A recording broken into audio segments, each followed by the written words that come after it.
সঠিকভাবে ইংরেজি উচ্চারণ বা পড়তে যারা একদম কিছুই জানেন না, এই ভিডিওটি তাদের জন্য। একদম বেসিক থেকে অ্যাডভান্স লেভেলে নিয়ে যাব ইনশাল্লাহ এই ভিডিওর মাধ্যমে। বেশি কথা না বাড়িয়ে আমরা মূল ভিডিও চলে যাব। ইংরেজিতে প্রথম অক্ষর এ থেকে জেড পর্যন্ত যে 26টা অক্ষর আছে, এদেরকে দুই ভাগে ভাগ করা হয়। এক হচ্ছে ভয়েলস, দুই হচ্ছে কনসোনেন্ট। মূলত আমরা ভয়েলস নিয়ে আজকে কথা বলবো। ভয়েলস 5টি: এ, ই, আই, ও, ইউ। সঠিকভাবে উচ্চারণ করতে হলে এই ভয়েলসগুলিকে ভালোভাবে জানতে হবে।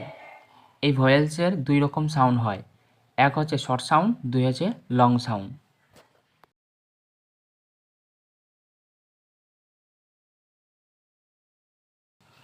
এ লেটারের লং সাউন্ড এ, যা বাংলাতে বলি একার। আর শর্ট সাউন্ড অ্যাজ ফেলা।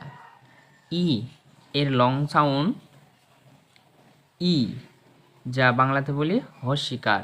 আর ই এর শর্ট সাউন্ড এ, যা বাংলাতে বলি একার।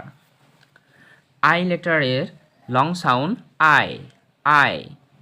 আই লেটারের শর্ট সাউন্ড ই, যা বাংলাতে বলি ইকার। ও লেটারের long sound O, short sound অ। ইউ লেটারের লং সাউন্ড ইউ, আর শর্ট সাউন্ড আকার, আ। উদাহরণস্বরূপ তোমরা ভালো বুঝতে পারবে। যেমন এ এর শর্ট সাউন্ড এর উদাহরণ ব্যাড, BAD, ব্যাড মানে খারাপ। আর খ্যাট মানে বিড়াল। লং সাউন্ডে গেম আর মেক মানে তৈরি করা।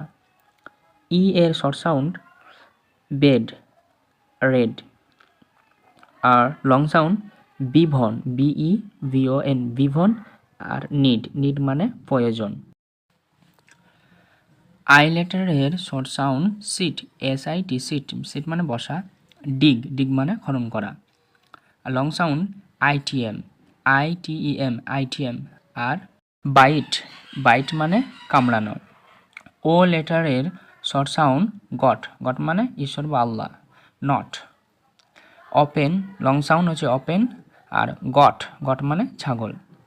ইউ লেটারের শর্ট সাউন্ড GUN, গান, এখানে উচ্চারণ হচ্ছে। আর সান মানে সূর্য। লং সাউন্ড মিউট, মিউট মানে। আর ইউজ মানে ব্যবহার করা। এই ভয়েল সাউন্ডগুলি কখন শর্ট সাউন্ড হবে, কখন লং সাউন্ডে ব্যবহার হবে, আমরা নেক্সট ক্লাসে শিখব ইনশাল্লাহ। ভিডিওটি ভালো লাগলে শেয়ার এবং লাইক করবেন।